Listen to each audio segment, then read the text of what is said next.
Yung AKAP, nagkaroon ng pag-uusap tungkol dyan. Alam naman natin na yung AKAP ay inisyatibo ng House of Representatives. So, pagdating sa mga ganon, inexplika nila kung bakit ito ay isang paraan na mas makakatulong sa ating mga kababayan. Ito naman ay ating pinakinggan at pinagbigyan rin. Kaya lamang, hindi namin pagkasunduan namin na babaan ang pondo para sa AKAP. So yung initial amount na hinihingi ng House na 39 billion if I'm not mistaken, medyo napababa natin sa about 26 billion or 20 plus billion. So meron participation ngayon sa AKAP, pero syempre ito ay nilinaw natin yung mga guidelines para dito kasi dati ito ay sa House initiative lamang, pero bilang co-equal body at para naman may transparency, ang Senate ay meron ding pagkakataon na makatulong sa pamamagitan ng AKAP. The controversial Anti-Inflation Mitigation Program, Ayuda sa Kapos ang Kita Program or AKAP, was also retained but with a lower budget. It appears that senators have a say on how 5 billion will be spent, while congressmen will have a say on the remaining 21 billion. Poe says there are guardrails to make sure the program fund will not be used in the elections. Yung AKAP, nagkaroon ng pag-uusap tungkol dyan. Alam naman natin na yung AKAP ay inisyatibo ng House of Representatives. So, pagdating sa mga ganon, inexplika nila kung bakit ito ay isang paraan na mas makakatulong sa ating mga kababayan. Ito naman ay ating pinakinggan at pinagbigyan rin. Kaya lamang, hindi namin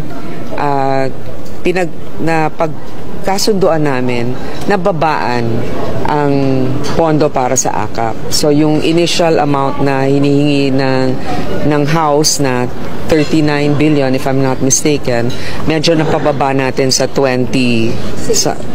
about 26 billion or 20 plus billion. So meron participation ngayon sa AKAP, pero syempre ito ay nilinaw natin yung mga guidelines para dito kasi dati ito ay sa House initiative lamang, pero bilang co-equal body at para naman may transparency, ang Senate ay meron ding pagkakataon na makatulong sa pamamagitan ng AKAP. The controversial Anti-Inflation Mitigation Program, Ayuda sa Kapos ang Kita Program or AKAP, was also retained but with a lower budget. It appears that senators have a say on how 5 billion will be spent, while congressmen will have a say on the remaining 21 billion. Poe says there are guardrails to make sure the program fund will not be used in the elections. Yung AKAP, nagkaroon ng pag-uusap tungkol dyan. Alam naman natin na yung AKAP ay inisyatibo ng House of Representatives.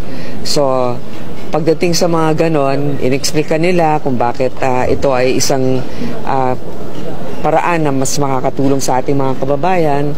Ito naman ay ating pinakinggan at pinagbigyan rin. Kaya lamang, hindi namin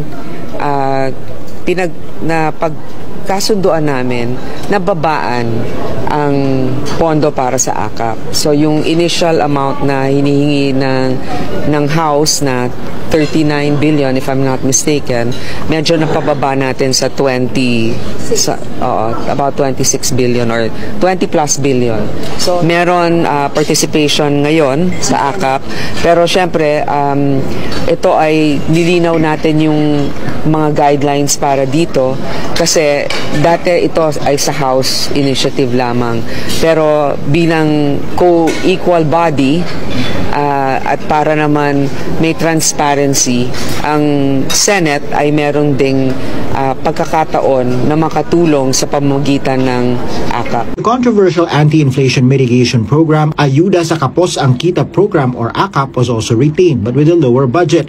It appears that senators have a say on how 5 billion will be spent, while congressmen will have a say on the remaining 21 billion.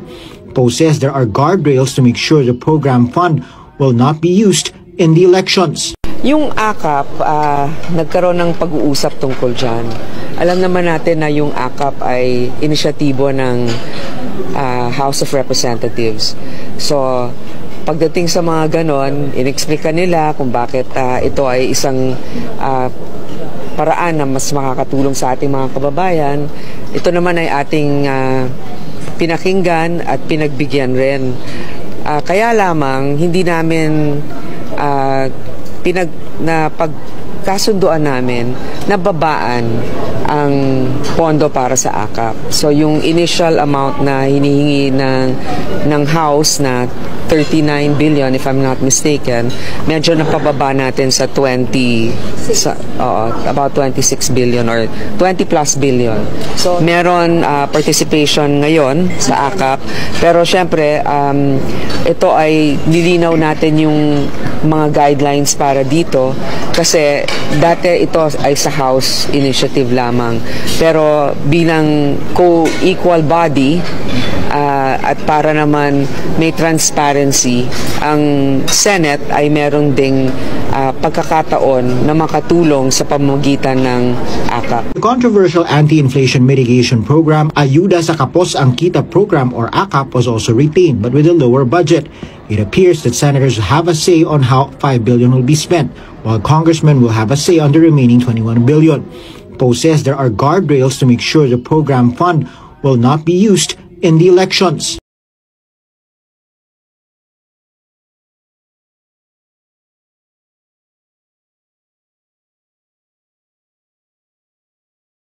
At huwag kalimutang mag-like and share sa ating mga YouTube channel.